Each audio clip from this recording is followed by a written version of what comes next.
Hi friends, അപ്പോൾ arithmetic progression അഥവാ സമാന്തര ശ്രേണിയിലെ അടുത്തൊരു ക്വസ്റ്റ്യൻ നമ്മൾ ഈ വീഡിയോ ഡിസ്കസ് ചെയ്യുന്നത്. ക്വസ്റ്റ്യൻ ഏതാണെന്ന് നോക്കാം. 19, 22, 25 എന്ന സമാന്തര ശ്രേണിയുടെ എണ്ണാം പദം കാണാനുള്ള ബീജഗണിത രൂപം ഇതിലേതാണെന്നാണ് ചോദ്യം. ഓക്കെ, അപ്പോൾ ബീജഗണിത രൂപം nth ടേമിന്റെ എണ്ണാം പദം എന്ന് വെച്ചാൽ nth ടേമിന്റെ ബീജഗണിത രൂപം ഓൾജിബ്രൈക് എക്സ്പ്രഷൻ ഏതാണ് എന്ന് ചോദിച്ചു കഴിഞ്ഞാൽ അത് കാണാനായിട്ടുള്ളൊരു ഫോർമുല ഉണ്ട് അല്ലേ. an equal to a plus n minus 1 into d എ. അപ്പം ഇതിൽ ഈ നമ്മുടെ ഈ തന്നിരിക്കുന്ന സമാന്തര ശ്രേണിയിൽ a എന്താണെന്നും d എന്താണെന്നും കണ്ടുപിടിക്കുക. എന്നിട്ട് അത് ഇതിലോട്ട് ഇട്ട് കൊടുക്കുമ്പോൾ കിട്ടുന്നത് എക്സ്പ്രഷൻ ആയിരിക്കും നമ്മുടെ ആൻസർ. ഓക്കെ, അപ്പം നമുക്ക് നോക്കി നോക്കാം. അപ്പോൾ ഇവിടെ എ എന്ന് പറയുന്നത് ആദ്യ പദമാണ് അല്ലേ.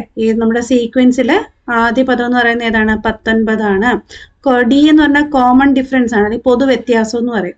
അപ്പോൾ പൊതുവ്യത്യാസം കാണുമ്പോൾ എപ്പോഴും രണ്ടാമത്തെ പദത്തിൽ നിന്ന് വേണം ആദ്യ പദം മൈനസ് ചെയ്യാൻ. അപ്പോൾ രണ്ടാമത്തെ പദം 22 ആണ്. 22 നിന്ന് 19 എന്ത് ചെയ്യാം? മൈനസ് ചെയ്യാം. മൈനസ് ചെയ്യുമ്പോൾ നമുക്ക് എത്ര കിട്ടും? 3 എന്ന് കിട്ടും. അപ്പോൾ എ 19ഉം ഡി എന്ന് പറഞ്ഞാൽ 3ഉം ആണ്. ഇനി അതിനെടുത്ത് എന്ത് ചെയ്യാം? ഇതിൽ ഇട്ട് കൊടുക്കുക. എയുടെ പ്ലേസിൽ നമ്മൾ ഏത് ഇട്ട് കൊടുക്കാം? 19 ഇടുക. Plus n minus 1 into D എന്ന് പറയുമ്പം ഏത് ഇട്ട് കൊടുക്കുക? 3 ഇട്ട് കൊടുക്കുക. ഇനി ഈ 3നെ എന്ത് ചെയ്യുക? ജസ്റ്റ് ഓപ്പൺ ആക്കുക. അപ്പോൾ 19 പ്ലസ് 3 ഇൻറ്റു n. ഓക്കെ, ഇവിടെ ഇൻറ്റു ആണ്. n മൈനസ് 1 ഇൻറ്റു ഡി എന്നാണ്. അപ്പോൾ ഇവിടെ ഇൻറ്റു ആയതുകൊണ്ട് 3 അകത്തോട്ട് മൾട്ടിപ്ലൈ ചെയ്ത് വേണം കേട്ട്. അപ്പോൾ 3യും n കൂടെ കമ്പൈൻ ചെയ്യുമ്പോൾ 3n ആകും. അടുത്ത ടേം ഏതാണ്? 3 ഇൻറ്റു മൈനസ് 1. 3 ഇൻറ്റു മൈനസ് 1 എന്താ? മൈനസ് 3. ഇനി നമുക്ക് ഈ ഒരു രീതിയിൽ നമുക്ക് ഇവിടെ ഒരു ഓപ്ഷൻ ഇല്ല. അപ്പോൾ ഈ 19ഉം ഈ നെഗറ്റീവ് 3യും തമ്മിൽ എന്ത് ചെയ്യണം? കമ്പൈൻ ചെയ്ത് വേണം എഴുതാൻ.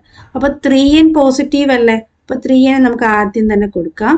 ഇനി 19 മൈനസ് 3, 19 ഉണ്ട്, പിന്നെ ഒരു മൈനസ് 3 ഉണ്ട്. ഇത് രണ്ടും കൂടെ കമ്പൈൻ ചെയ്യുമ്പോൾ നമുക്ക് എത്ര കിട്ടുമെന്ന് നോക്കാം. 19 മൈനസ് 3 എത്രയാ? 16 ആണ് അല്ലേ. പോസിറ്റീവ് 16 ആയതുകൊണ്ട് പ്ലസ് 16 എന്ന് വരും. സോ നമ്മുടെ ആൻസർ ഏതാ ഇതിൽ? ഓപ്ഷൻ ബി ആണ് കറക്റ്റ് ഉത്തരം. ക്ലിയർ അല്ലേ? അപ്പോൾ നിങ്ങൾക്ക് ഈ വീഡിയോ ഇഷ്ടപ്പെട്ടാൽ ലൈക്ക് ചെയ്യുക, നിങ്ങളുടെ ഫ്രണ്ട്സിനൊക്കെ ഷെയർ ചെയ്ത് കൊടുക്കുക, നമ്മുടെ ചാനൽ സബ്സ്ക്രൈബ് ചെയ്യുക. Okay, thank you.